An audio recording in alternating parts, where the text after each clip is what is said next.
Você que nos acompanha pela internet, somos uma igreja muito aconchegante, no bairro de Bom Retiro, na cidade de Curitiba, e o nosso endereço é Avenida Desembargador Hugo Simas, 1772. Se você colocar aí no Google Maps, se você colocar no Waze, ele vai te deixar aqui na porta, e também tem um ponto de ônibus aqui na frente. Amém? Chamados do trono de Deus. Hoje eu quero trazer à memória um dos textos mais impressionantes, uma das vocações mais extraordinárias que nós vemos na palavra de Deus. Maurício, eu estou sem retorno aqui. E há um profeta, dentre todos aqueles profetas que nós podemos colecionar da Bíblia, chamado de profeta messiânico. O seu nome é Isaías. Significa Deus é o Salvador. É isso que significa a palavra Isaías. E ele ministrou durante 4 reinados, reinado do rei Uzias, do rei Acais, do rei Jotão e do rei Ezequias. Se você for lendo a Bíblia, eles estão exatamente nessa sequência cronológica.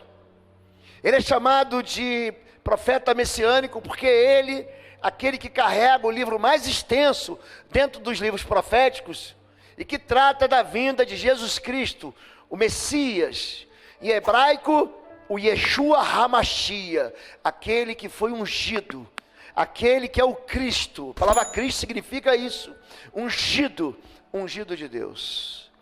E no capítulo 6 do livro de Isaías, esse profeta tem uma visão extraordinária, onde Deus o chama do seu próprio trono, um trono que é trono eterno.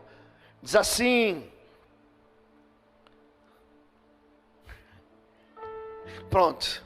No ano em que o rei Uzias morreu, eu vi o Senhor, assentado num trono alto e exaltado, e a aba de sua veste enchia o templo. Acima dele estavam serafins, cada um deles tinha 6 asas, com 2 cobriam o rosto, com 2 cobriam os pés, e com 2 voavam. E proclamavam uns aos outros: Santo, Santo, Santo é o Senhor dos Exércitos. A terra inteira está cheia da sua glória. Ao som das suas vozes, os batentes das portas tremeram, e o templo ficou cheio de fumaça. Então gritei: ai de mim, estou perdido, pois sou um homem de lábios impuros e vivo no meio de um povo de lábios impuros. E os meus olhos viram o Rei, o Senhor dos Exércitos.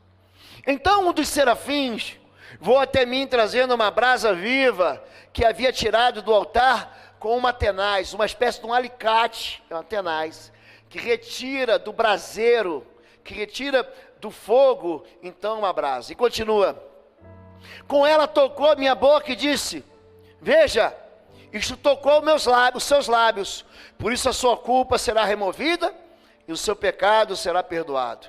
Então ouvi a voz do Senhor conclamando: quem enviarei? Quem irá por nós? E eu respondi: eis-me aqui, envia-me a mim. A visão da glória de Deus faz com que os homens estremeçam.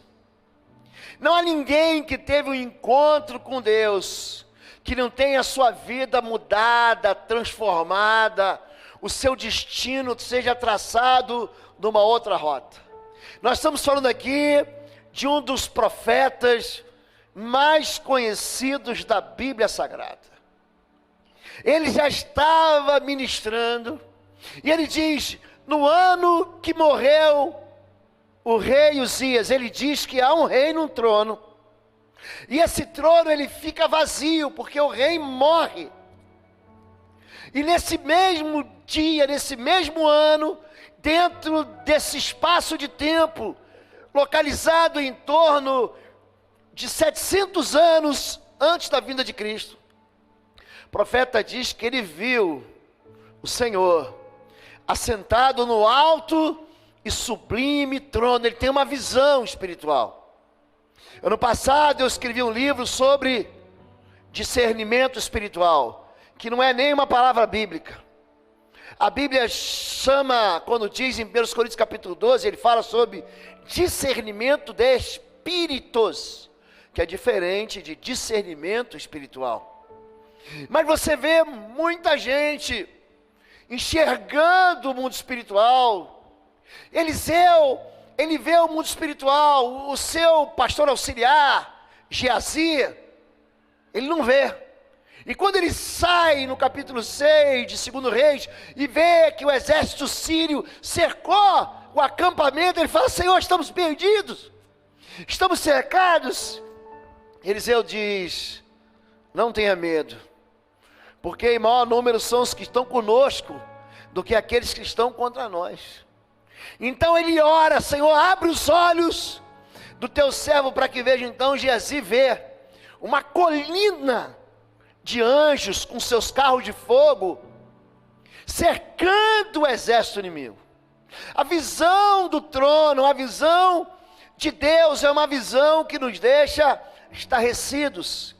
E na verdade, nenhum deles vê o Senhor. A Bíblia vai dizer, em pelo menos 8 passagens, que não há como o ser humano ver a Deus e permanecer vivo. Moisés, ele vê a glória de Deus. Deus o coloca então na fenda de uma rocha, e ele vê a glória de Deus passar. E aqui nós estamos falando de um trono eterno, cuja glória jamais deixa de brilhar. É assim que Daniel vê, em Daniel 7, 2, 9 e 11. É assim que Ezequiel vê, em Ezequiel capítulo 1. E é assim que o apóstolo Paulo vê, em Atos capítulo 9. Uma luz brilhou, e ele ouviu uma voz, e ele caiu por terra. Diante da majestade de Deus, todo orgulhoso, todo arrogante, todo homem forte, todo homem sábio, todo homem que se acha cai de joelhos.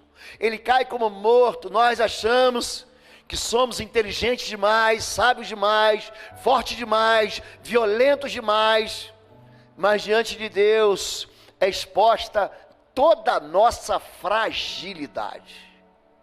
Esse texto conta a história de anjos. Os anjos são biblicamente classificados em hierarquias: tronos, principados, potestades, querubins, serafins, anjos, arcanjos, dominações. São nomes que se dão a classes, a patentes espirituais de anjos. Em Mateus capítulo 17 e em Marcos capítulo 9, Jesus diz que existem principados, ou seja, anjos que se rebelaram contra Deus, chamados biblicamente de demônios, que só saem com jejum e oração. Ele diz: essa casta, esse tipo, ou seja, essa hierarquia não sai com coisa alguma a não ser jejum e oração.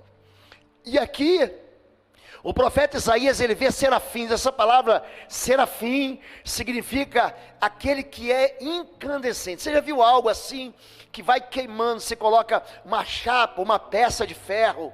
Antigamente, quando entrava uma agulha, uma farpa no pé, alguns chamam de ferpa, você pegava a agulha da tua mãe de fazer costura e esquentava ela no isqueiro, no fósforo, ou no teu fogão a gás, e ela ficava incandescente, ela ficava avermelhada. Você lembra disso? Pois sim, os querubins, eles guardam a glória de Deus, mas os serafins, eles proclamam diante do trono que é eterno: santo, santo, santo. Quando a Bíblia diz santo, santo, santo, é porque não há uma expressão hebraica que possa declarar, que possa exaltar, como nós temos aqui no português, o superlativo que diz santíssimo, aquele que habita no esconderijo do Altíssimo. O que é o superlativo? É aquilo que é inalcançável, e é por isso que a santidade de Deus diante do profeta causa medo.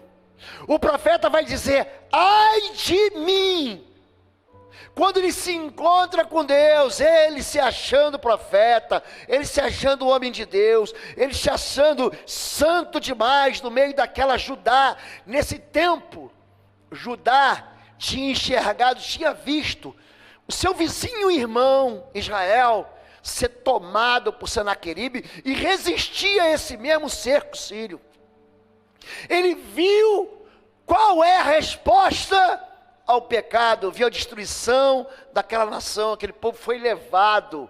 Os samaritanos, capital da Samaria, da rebelião contra Deus, foram destruídos. Ele viu isso, e mesmo assim ele diz: ai de mim, estou perdido, porque os meus olhos viram a Deus, e eu sou um homem de lábios impuros, que habita no meio de um povo de impuros lábios. Quando nós nos deparamos com a santidade de Deus, toda arrogância, toda aparência, ela é dissolvida, ela é destruída. Por quê? Porque esse trono de Deus não é um trono que você vai tirando e colocando. Cai um rei, você levanta outro. Cai o rei, então você traz outro, você coroa outro. Esse reino é um trono eterno, e é um trono eterno que fala com a gente. Agora, um pouco antes da palavra, quando nós trouxemos ofertas no altar, nós sacrificamos diante de um Deus que está assentado num trono. Você não viu, você não enxergou, os seus olhos não viram, mas há um Deus, e o seu nome é Espírito Santo, que tomou lugar aqui. Jesus, ele anda, quando a Bíblia diz que ele anda no meio da igreja, ele anda no meio dos candeeiros. Querido, presta atenção aonde você está. Você está no local onde Deus ordena a vida e a bênção para sempre. Deus, ele fala com uma pessoa, mas ele se manifesta no meio das pessoas. Deus é o Deus de Israel, Deus é o Deus da sua igreja. E essa igreja, firmada nessa rocha de que Jesus é o Cristo, recebe a visita de Deus. Toda vez que nós o adoramos, o trono de Deus, ele desce, e nós no louvor preparamos um lugar para que ele tome, e para que ele fale, e para que ele ouça a nossa voz. O texto de Isaías 6 vai dizer: as suas vestes reais enchem o templo. A presença de Deus, ela é manifesta. A presença de Deus, ela é presente. Não importa se a igreja é pequenininha, eu estou falando de números de membros, ou estou falando também de espaço, ou se a igreja é enorme, com números de membros ou com espaço. Essas vestes dos reis, ela libera uma fragrância, o perfume de Deus. E aqui, a casa de Deus está cheia da glória. Esse encontro, essa visão da glória, que deixa estarrecidas as pessoas, é a mesma visão que foi liberada para Ezequias, acima da abóbada, sobre as suas cabeças, o que parecia um trono de safira. E bem no alto, sobre o trono, havia uma figura que parecia um homem. A parte de cima do que parecia ser a criatura dele, vi que parecia metal brilhante, como que cheia de fogo, e que a parte de baixo parecia fogo, uma luz brilhante o cercava. Todas as pessoas que veem a Deus, elas têm uma visão de fogo, de luz brilhante. Foi isso que o apóstolo Paulo viu, foi isso que Daniel viu, foi isso que Isaías viu, porque Deus é luz e nele não há treva nenhuma. Primeira carta de João, capítulo 1, verso 5. O nosso Deus, ele resplandece, o nosso Deus é luz, e onde há luz, as trevas não subsistem. Essa visão de Deus, que atinge em cheio o coração do profeta Ezequias, ele está contando aqui que ele viu 4 seres viventes. É dessa mesma visão que sai a visão de João. João vai ver a mesma coisa no livro do Apocalipse. Ele diz que viu os 12 anciãos, os 24 anciãos, que pegaram as suas coroas. Nós cantamos aqui Isaías 5, ou Apocalipse 5, Apocalipse 8. Nós cantamos aqui agora. E também ele vê os 4 seres viventes. A Bíblia não revela ao certo, os teólogos tentam discernir o que é isso. Mas o certo é que o trono de Deus, ele é coberto de luz, enquanto que o trono das trevas é coberto de escuridão. Esse trono eterno, ele mostra para a gente a visão de Deus, e é uma experiência que aprofunda o relacionamento do ser humano com Deus. O apóstolo Paulo diz assim, em sua viagem, quando se aproximava de Damasco, de repente brilhou ao seu redor uma luz vinda do céu. Ele caiu por terra e ouviu uma voz que lhe dizia: Saulo, Saulo, por que você me persegue? Saulo perguntou: quem és tu, Senhor? Ele respondeu: sou Jesus, a quem você persegue. Muita gente diz que tem visão de anjo, e é bíblico. Isso é bíblico. Só no livro do Apocalipse são 72 visões de anjos. No livro do Gênesis, a Bíblia diz que o anjo do Senhor e a espada do Senhor guardavam o caminho, a espada de fogo do Senhor, guardavam o caminho para a árvore da vida. Jacó, ele se encontra num lugar hoje chamado de Manaim. Ele encontra 2 tropas de anjos. É daí que se chama Manaim, que se chama 2 exércitos. Isso significa Manaim. Você vai ver gente tendo visão de anjos o tempo todo. Mas associada, somada à visão de anjos, vem algo chamado temor. Vem algo chamado glória de Deus. Os anjos de Deus que ministram na presença de Deus, quando eles aparecem para os homens, eles causam uma admiração, e você não vê ninguém que não tenha a sua vida transformada depois da visão da glória de Deus. Isso muda o trajeto, isso muda a rota. O apóstolo Paulo aqui, ele está indo para Damasco, e ele era cruel. Eu preguei aqui algumas semanas atrás, o apóstolo Paulo era uma fera. O apóstolo Paulo, ele não era um homem bonzinho, ele era torturador, assassino. Isso é testemunho dele, isso é testemunho de alguém que ouviu falar. Ele diz: eu fui perseguidor, eu estava suspirando ódio de morte por todos aqueles que serviam o Senhor. Esse texto está aqui em Atos 9, a partir do verso 1. Mas no verso 3, ele vê uma luz, a glória. É isso que é a luz, é a glória de Deus que brilha. Nesse trono está o Deus. Em Daniel capítulo 7, eu suprimi aqui o versículo 2, mas você pode ler em casa. No verso 9 e verso 10 também diz: enquanto eu olhava, tronos foram postos no lugar, e um ancião se assentou. Quando a Bíblia diz que Deus, os seus cabelos são brancos como a neve, isso tem uma simbologia. Os cabelos brancos representam sabedoria.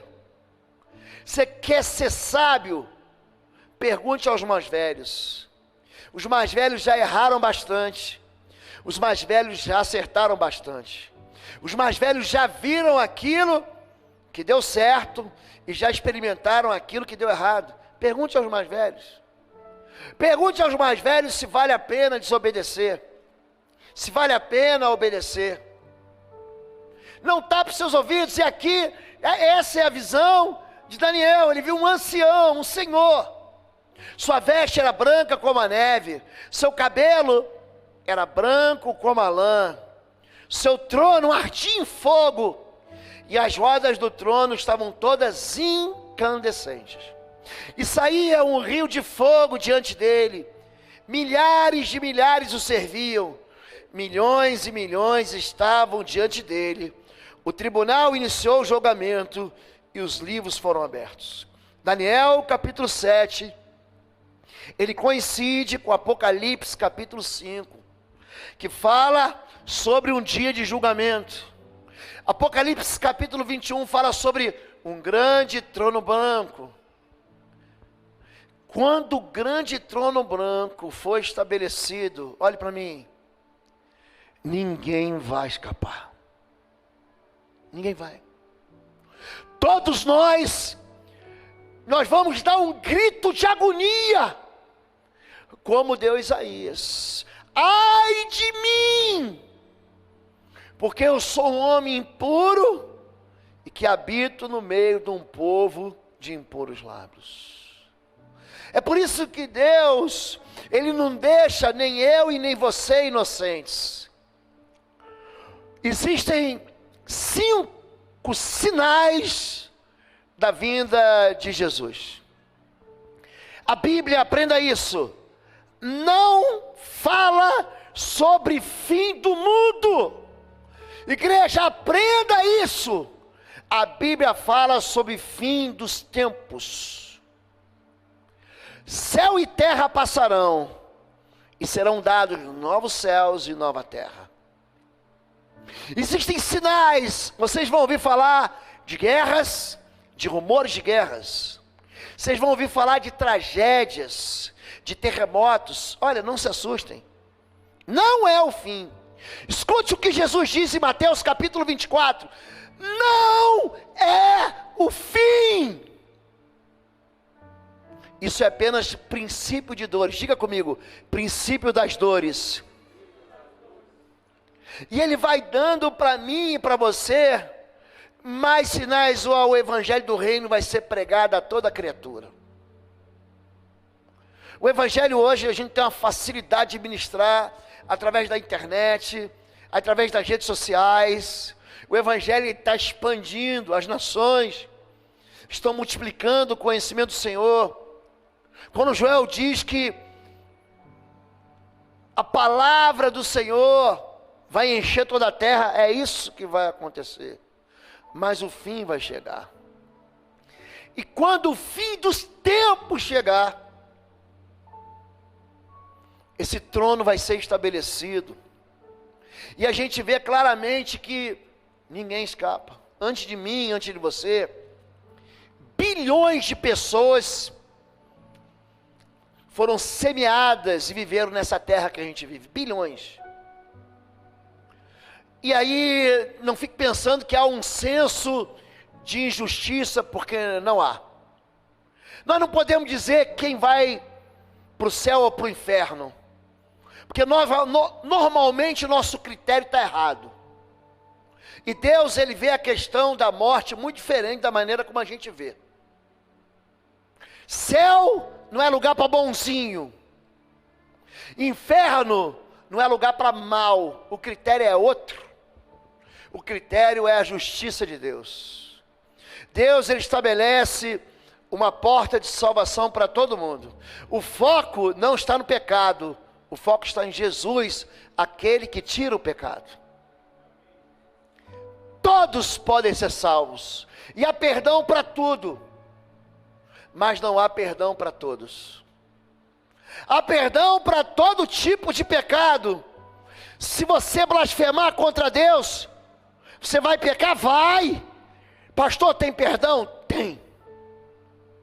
Se você blasfemou contra Jesus, tem perdão? Tem. Mateus capítulo 12, Lucas capítulo 11. Aquele que pecar contra o pai ou contra o filho tem perdão. Mas tem um detalhe aqui, ó. Quem pecar contra o Espírito Santo não terá perdão, nem nessa era e nem na vindoura. O Espírito de Deus, Ele faz comigo e com você aquilo que Ele fez com os profetas. Ele abala as estruturas. Suas vestes reais encheram o templo. E as colunas da porta, os umbrais da porta, tremeram. Sua fumaça encheu o lugar, sua glória encheu esse lugar. Daniel, ele vê Deus num trono, e nesse trono, ele caminha em cima de rodas, como quem diz, é um rei porque Ele está vendo tudo, Ele sabe de tudo. Não fica pensando que você enganou Deus, que você é salvo porque você foi bonzinho demais. Não, porque eu fui melhor do que o meu amigo, que o meu vizinho, que o meu pai, que o meu filho. Não é nada disso. Todos nós pecamos e todos nós estamos destituídos da glória de Deus.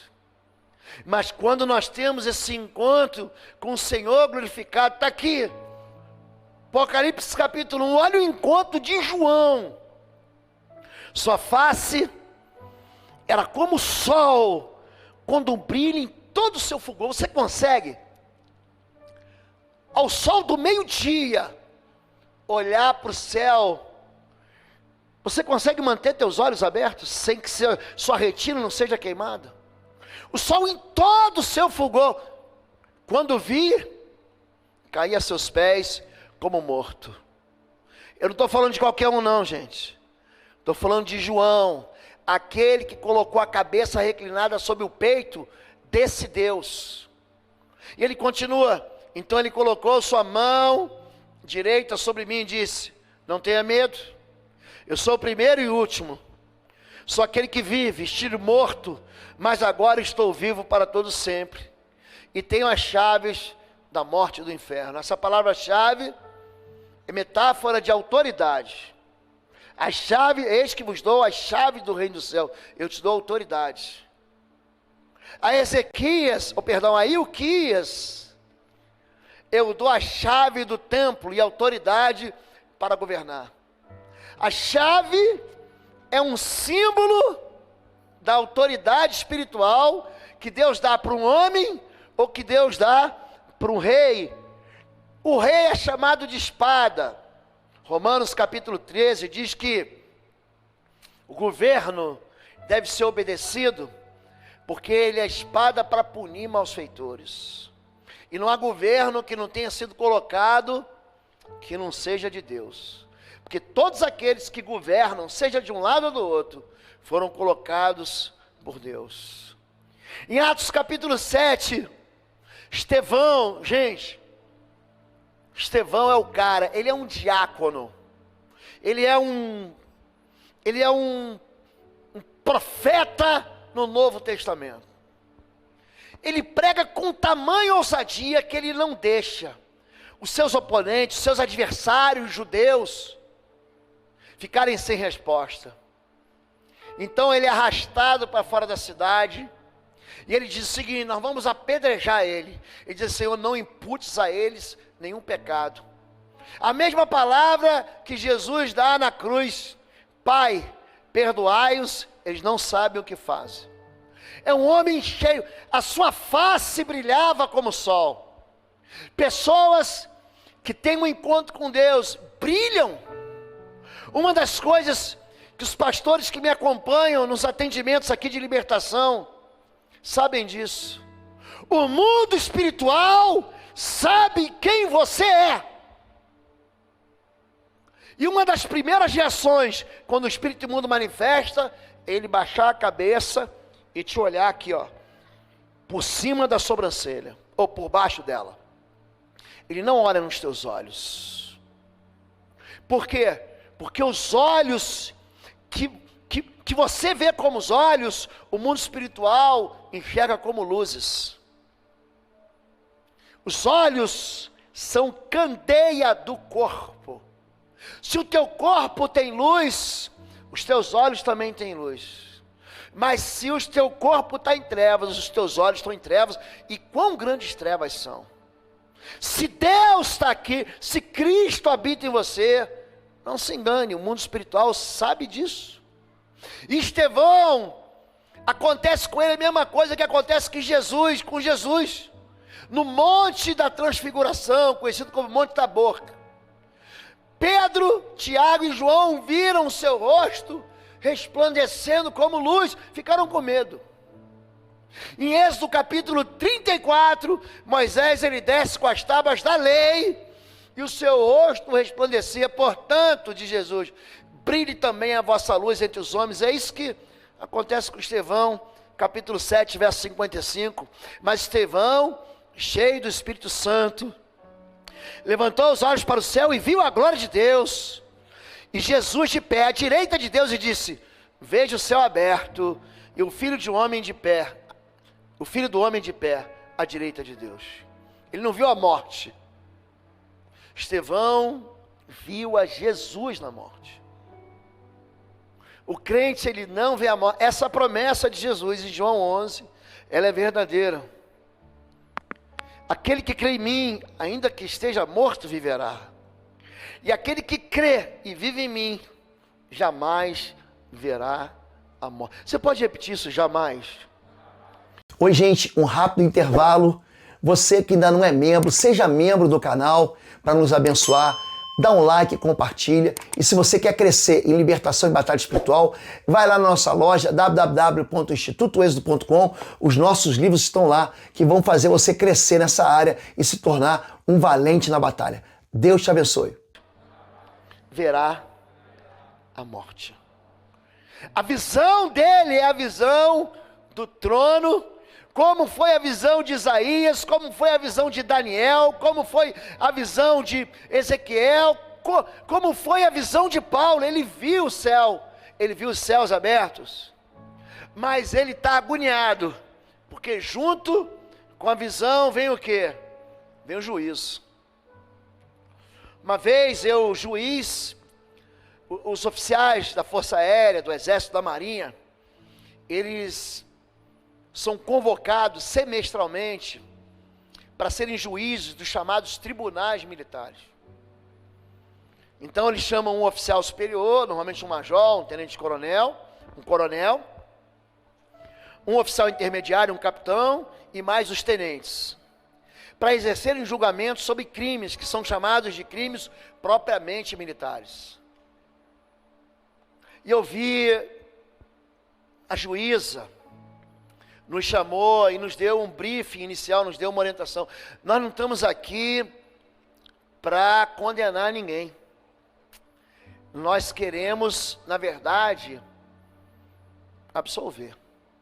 E nós vamos dar todas as oportunidades para que essas pessoas que estão sendo julgadas respondam às perguntas e elas possam se declarar inocentes.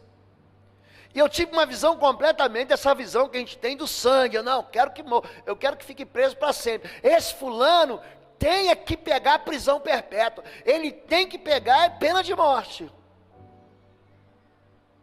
E eu vi a agonia daquele moço sentado como réu, podendo ser condenado. Eu vou contar para vocês uma história. Vocês lembram, há uns 10, 8 anos, eu não sei quanto tempo tem, houve um acidente automobilístico na nossa cidade. Um político, ele pegou seu carro, ele atropelou 2 jovens, destruiu o carro. Aí distribuíam adesivos assim, ó, 190 km por hora é crime. Quem lembra disso? Vocês lembram disso? Muita gente lembra disso. E eu fiquei indignado, eu mais jovem, e eu preguei uma mensagem sem nenhum amor e sem compaixão. O meu pastor, cabeça branca, sábio, me abençoou depois da mensagem, pregou no domingo à noite. Na terça-feira, quando nós fomos orar, ele falou assim: esse acidente te afetou. Eu falei: é verdade, pastor, me afetou. Ele perguntou por quê? Eu falei: porque podia ser meu filho. Ele: é verdade. Então vamos trocar. Imagine que quem destruiu aquele carro, quem estava dirigindo, quem bebeu demais aquela noite, quem estava no carro super veloz, em vez de ser aquela pessoa que é o réu hoje, imagina que ele fosse o seu filho. Você ia querer justiça ou ia querer misericórdia? Quando nós nos assentamos diante do Rei da Glória, a gente não quer que Deus faça justiça. A A gente quer que Deus faça misericórdia. Ai de mim, Senhor, eu estou perdido. Está escrito: pois sou um homem de lábios impuros e vivo no meio de um povo de lábios impuros. E os meus olhos viram o Rei, o Senhor dos Exércitos. A visão do trono leva a gente a dizer assim: ai de mim. Ezequiel vai dizer: essa era a aparência da figura da glória do Senhor. Quando vi, prostei-me com o rosto em terra e ouvi a voz de alguém falando. Quando a gente se encontrar com Deus, ninguém vai querer que Deus pese a mão. Sabe o que você vai querer? Que Deus alivie a mão. Você vai querer, não que Deus ele chegue, exponha os teus pecados e faça você passar o ridículo, faça você passar vergonha. O nosso Deus não quer nos humilhar, não quer não, gente. O nosso Deus enviou Jesus para salvar. Posso ouvir um amém mais aleluiado, pelo amor de Deus? O Filho do Homem não veio para condenar, não, gente. Ele veio para salvar. E junto com a salvação, vem algo anteriormente chamado confissão.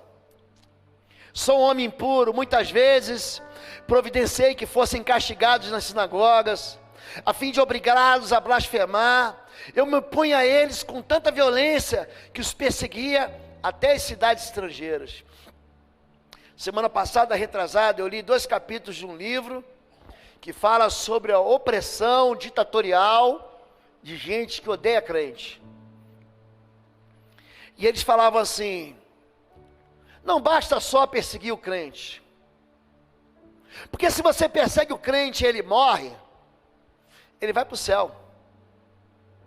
É necessário perseguir o crente, torturar o crente, para que ele blasfeme do seu Deus e vá para o inferno. Tem gente que é ruim, a gente vive num mundo de gente ruim. São pessoas que foram dominadas, contaminadas pelo pecado. Nem todo mundo é crente. Nem todo mundo raciocina com a mesma honestidade que você. Nem todo mundo olha para o seu cônjuge, para o seu filho, para o seu pai, com o mesmo amor, com a mesma compaixão, com os mesmos olhos que você. Mas quem se encontra com Deus sabe reconhecer que é impuro. Porque quando você senta na cadeira do réu, diante do trono daquele que vai julgar, não há outra coisa, não há como você se esconder. Não há como você dizer assim: eu vou escapar. Não vai escapar. Quando nós nos encontramos com Deus, nós somos constrangidos pelo nosso pecado. Gálatas 1:13, 22 e 24. Vocês sabem como eu era quando seguia a religião judaica, como perseguia com violência a igreja de Deus. Não medi esforço para destruí-la. As igrejas de Cristo que estão na Judéia ainda não me conheciam pessoalmente, sabiam apenas o que as pessoas diziam. Agora aquele que nos perseguia agora anuncia a mesma fé que antes tentava destruir, e louvava a Deus por minha causa.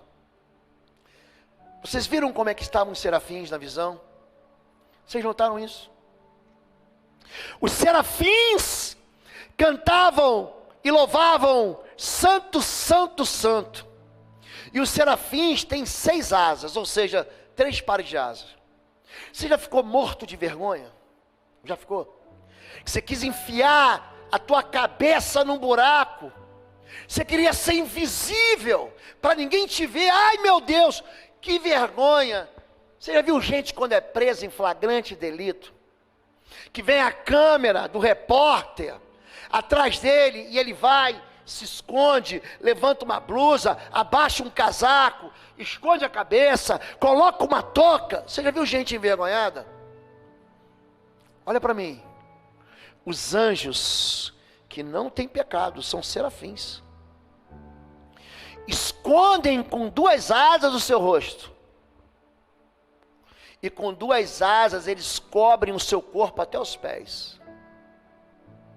Quando nós nos encontramos com Deus, a gente consegue ver a magnitude daquilo que nos afasta de Deus. Gente, o pecado não é brincadeira.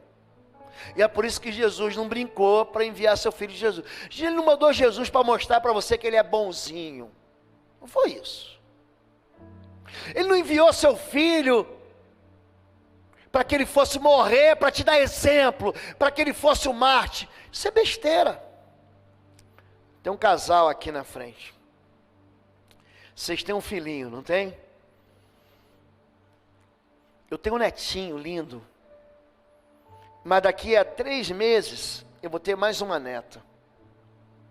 Você pegaria o teu filho e deixaria um cravo, um prego desse tamanho, furar a carne dele, o teu filho, o teu único filho, para salvar a vida de um assassino, de um violento, de um animal desses que faz um monte de maldade, que gera guerra?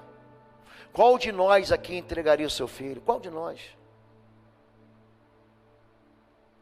O pecado, gente, faz o que a Bíblia diz que ele faz. O salário do pecado é morte, mata. É por isso que os serafins, quando se encontram com Deus, eles estão tão envergonhados, a ponto de esconderem os rostos, a ponto de esconder o seu corpo até o chão. Agora, existe uma resposta de Deus para essa vergonha. Existe uma resposta de Deus para esse medo do tribunal. Existe uma resposta de Deus para o dia do juízo. Chama-se perdão. E é isso que nós vamos celebrar daqui a pouquinho com a ceia do Senhor. O perdão do Senhor. Então, um dos serafins voou até mim, trazendo uma brasa viva que havia tirado do altar com uma tenaz, com esse alicate. Com ela tocou a minha boca e disse: veja, isso tocou os seus lábios, por isso a sua culpa será removida, o seu pecado será perdoado. Davi escreve Salmo 32, ele diz: como é feliz o homem que não tem culpa, como é feliz o homem que é perdoado. Enquanto eu escondi o meu pecado, a mão do Senhor pesou sobre mim. Eu fiquei como uma terra seca que não recebe água e que não produz nada. Os meus ossos secaram. Confessarei ao Senhor o meu pecado e Ele perdoará a minha culpa. Provérbios capítulo 28, verso 13. Provérbios 28, 13 diz: aquele que esconde os pecados nunca prosperará, mas o que confessa e deixa alcançará misericórdia. Sabe o que a gente faz quando a gente celebra a ceia do Senhor? A gente confessa pecado. Sabe por que a gente está aqui? Porque a gente é pecador. Sabe por que nós nos reunimos aqui, gente? Não é porque a gente é gente boa, não é porque somos perfeitos, é porque a gente encontrou a razão da vida eterna, que é Jesus Cristo.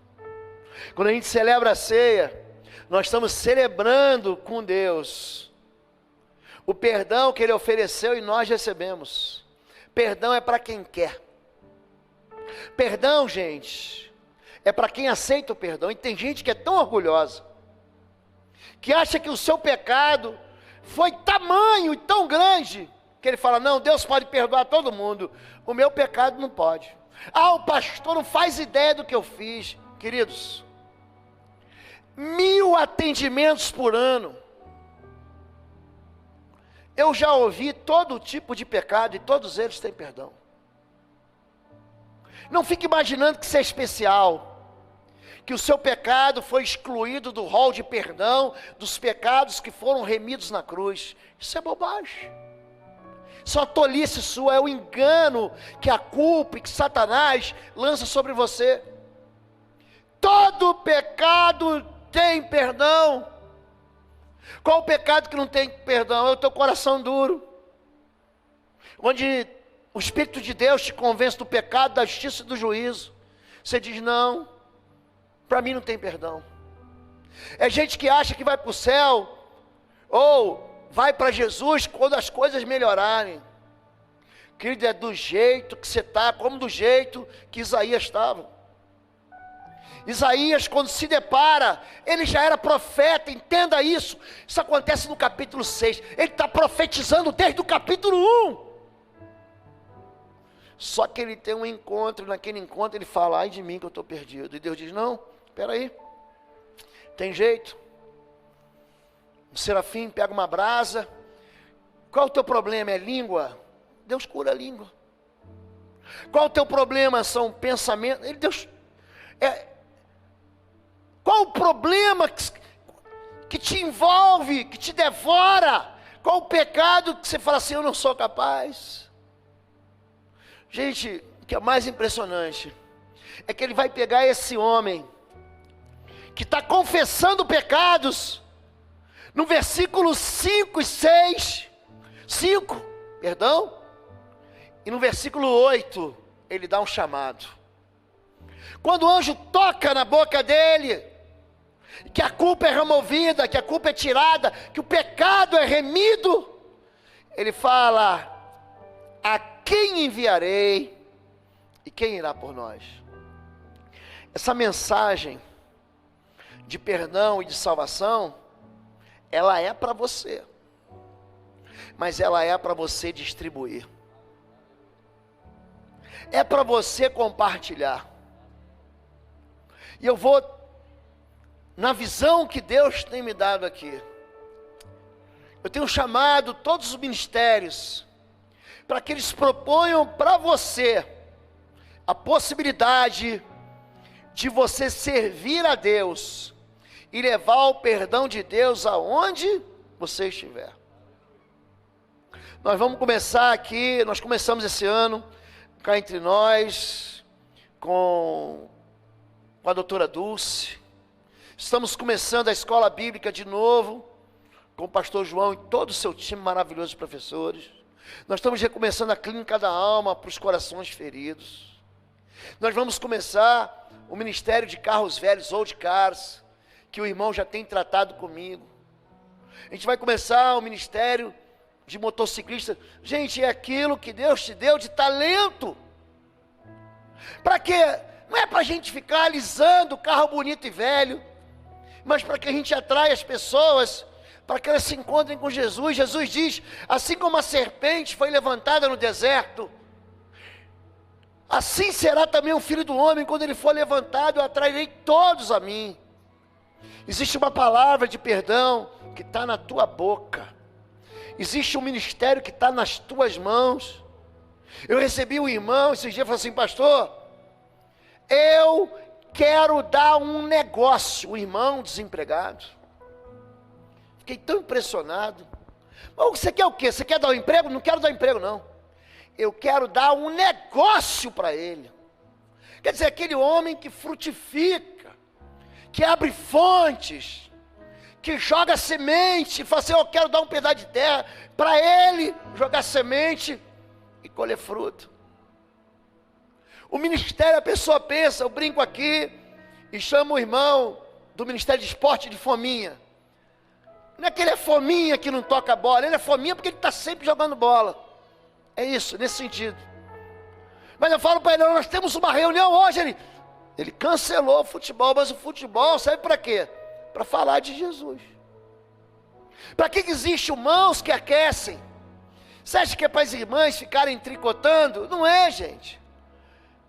Tudo isso que a gente faz, ou que elas fazem, vai levar conforto para mães que estão desamparadas, que não tem uma fralda para dar para o filho, que não tem uma roupa. E a gente vai atingir quando eles? No inverno, porque agora enquanto é verão, a gente não pensa em casaco. Mas quando chegar o mês de abril, maio e junho, eu quero ver. O ministério, ele não é impedido pela ausência sua. Mas pastor, acabei de me converter, querido, tem lugar para servir aqui, a quem enviarei? A quem enviarei? E aí você fica pensando, pastor, mas eu não me encaixo em nenhum dos ministérios. Mas existe um talento, um dom que Deus deu para você, que só deu para você. E aí, querido, você vai ter que fazer o quê, discípulos? O que Jesus fazia, só ele sabia fazer, ele fez discípulos. O que Paulo fazia, nunca ninguém fez. Paulo se tornou missionário. Quem era missionário antes de Paulo? O melhor missionário que a gente tinha era Jonas. Pensa num missionário trágico. Aliás, tem um livro chamado Jonas, o sucesso do fracasso. Porque ele foi lá para não pregar e todo mundo se converteu. Então existe no teu coração algo que arde. Existe no teu coração algo que serve para me ensinar, que serve para me edificar. Você não pode mais pensar em igreja como um lugar onde você se encontra no domingo, ou no quarta-feira, ou no Entre Elas, ou no Raia, como um lugar apenas para você vir aqui, louvar a Deus, devolver a Deus o que é dele, orar e receber uma palavra. A igreja é você, querido. Você é a igreja de Deus. É você que tem que ir.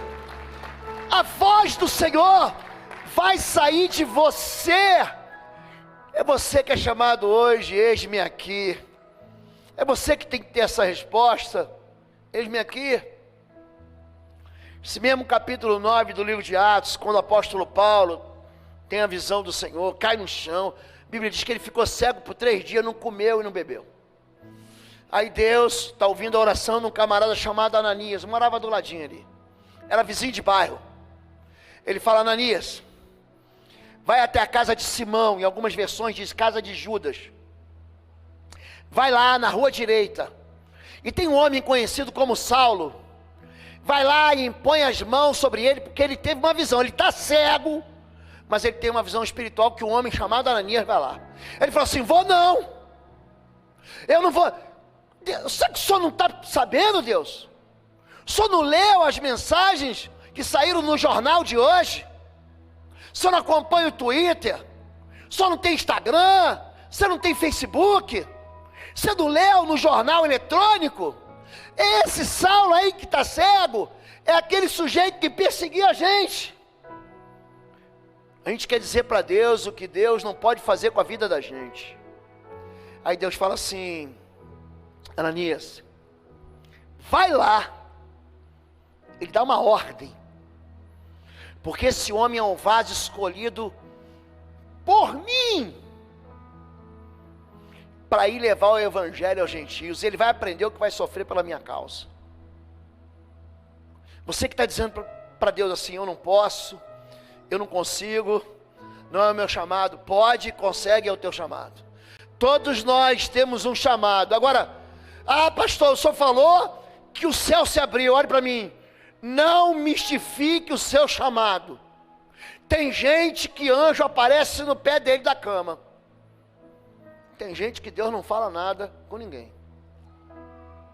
Quando eu fui chamado por Deus, eu estava resistindo, eu era muito novo convertido, eu devia ter uns 3 ou 4 meses de fé.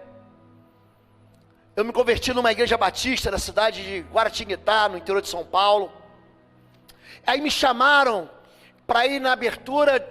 Vamos começar um trabalho novo. Era uma congregação pequenininha, gente.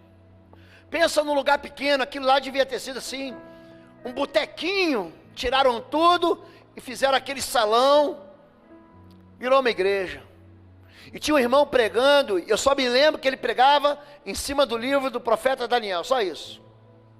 E aquele irmão então, naquela noite, começou a falar em línguas. Eu nunca tinha visto isso na minha vida. Eu era católico. Nunca tinha experimentado nada parecido. Só que você não quer rejeitar aquilo que vem de Deus. E nesse dia eu falei no meu coração: Deus, só tem algo para mim.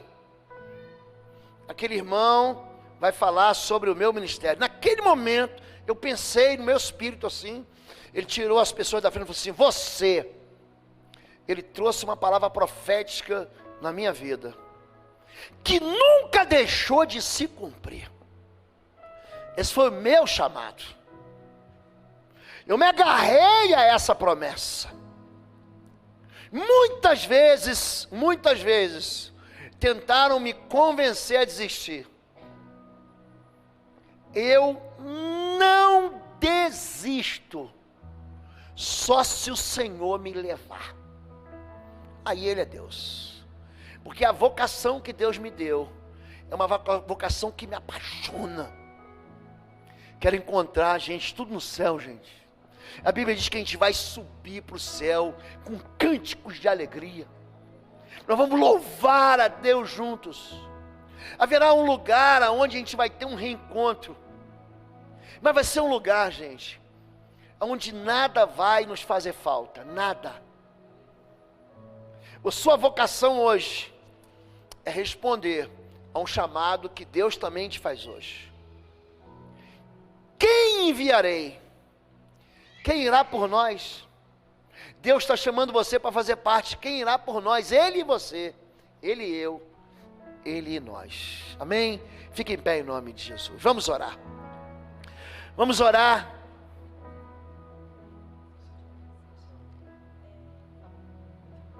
Feche seus olhos agora em nome de Jesus. Aliás, abre seus olhos e olha aqui para essa imagem aqui. A quem enviarei? Aí um monte de gente levanta a mão como voluntário. Por menor que seja, ou que você pense que seja, o seu ministério, ele vai funcionar dentro de um corpo, como uma célula, que se junta em outra célula, que se junta em outra célula, que se junta e faz um tecido, faz um pedaço do músculo, faz um pedaço de osso, faz um pedaço dos olhos, da córnea, do tímpano. Cada um de nós é um pedaço. Então, esse é o sonho que eu falo com Deus, que todos possam levantar as suas mãos. Você quer fazer parte disso? Se você quer fazer parte disso, levante sua mão para dizer: eu quero. Deus abençoe a todos. Pai querido, nós queremos nos unir hoje a Isaías, o teu filho. Nós, quando contemplamos a tua glória, não há nada além de cairmos de joelhos, de enfraquecer, de bambear as pernas e nos jogar no chão e declarar: ai de mim, ai de nós, Senhor Deus. Somos homens e mulheres de lábios impuros que habita no meio de um povo de impuros lábios. Mas sabemos que os teus querubins, Senhor, que guardam a tua majestade, que os teus serafins, que santificam o teu nome, estão aqui essa noite, Senhor. Senhor Deus, faz com que a brasa desse teu altar de fogo, desse trono incandescente, Senhor Deus, seja retirada e tocada nos nossos lábios. Tira a impureza da tua igreja, tira o pecado do teu povo, redime o teu povo da iniquidade, afasta de nós os nossos pecados, tira de nós a agonia da condenação, tira de nós a certeza do juízo desfavorável, e traz sobre nós o perdão, Senhor Deus, o perdão dos nossos pecados, em nome de Jesus, Deus. Ó Pai, que a mesma visão de vestes brancas, brancas como a neve, brancas como a mais pura lã, seja verdade na vida dos teus filhos e das tuas filhas, salpicadas com o sangue do Cordeiro, separados como um povo que herda a vida eterna, mas que se move em fé, sendo chamado. Nós dizemos ao Senhor hoje: sim, Senhor, eis-me aqui, envia-me a mim.